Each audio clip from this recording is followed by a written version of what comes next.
Hey guys, it's Naja with Tangled Roots Research, back with our second installment on our Census research series to help you along your genealogy journey. We have noticed that there are a number of inaccuracies and inconsistencies that can show up when you're searching the census. So we want to help you guys try to navigate through some of that.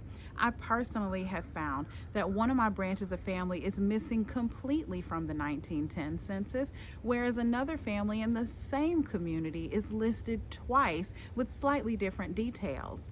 In researching the details of what the census enumerator or census taker was instructed to do, they were to get the information from the head of household. But if that person was unavailable, the family wasn't there, or if they felt the information provided was inaccurate, they could obtain the required information from another source, such as a neighbor. Can you imagine? How well do we know our neighbors? They don't really know exactly the relationships between everyone within a household, the exact years of age of everyone that's in the household. So it leaves a lot of opportunity for inaccuracies. And unfortunately, it's not documented on the record who provided the information. So we're never left to know. We have to assume that the information is accurate. One area that there's a lot of inconsistency is the spelling of a last name. I'm related to the Graham family, and you know how that's typically spelled. Well, I've seen variations of Graham, Gorham, and even Grimm. And I question, how can you get a simple name like Graham so wrong? And then I realize if you pronounce it with a bit of an accent or, a bit of a twang, depending on where you're from, it may sound like you're saying Grim or Graham or Gorham. Not Gorham, but I've seen that. So just keep in mind that when you're researching, you may need to change the spelling a bit and allow your search criteria to be broadened a little bit more to include some of those outliers, and maybe you'll find those people who have been missing for a while from your research. In addition to last names, there's variation on first names.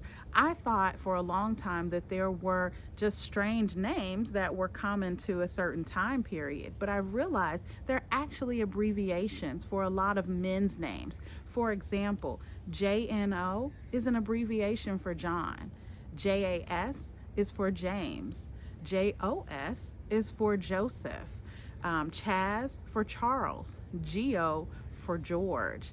So all of those things, if you see them, they're simply abbreviations, not that person's actual name.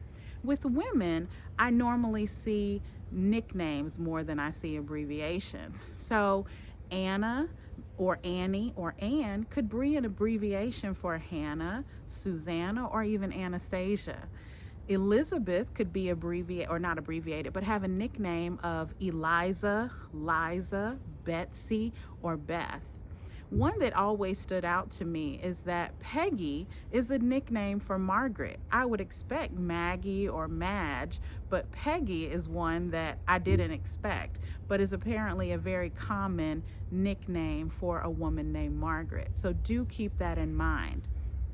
In addition to names, ages can vary quite drastically in the census. I personally feel like an acceptable range is 5 years. That's what we use at Tangled Roots Research. Some companies and some researchers will tell you that they use 10 years. Our standard is 5. I believe 10 years is too far. You may find that some people are missing that should have been there. Well, it turns out that the actual instructions for the census enumerator do say that anyone born after June 1st in the year of the census is not to be recorded. The census should reflect who is present in the home on June 1st. So even if they don't come around to do the census until the 25th of the month, for example, a child who's born between there will not be recorded. And the same is true for someone who is deceased.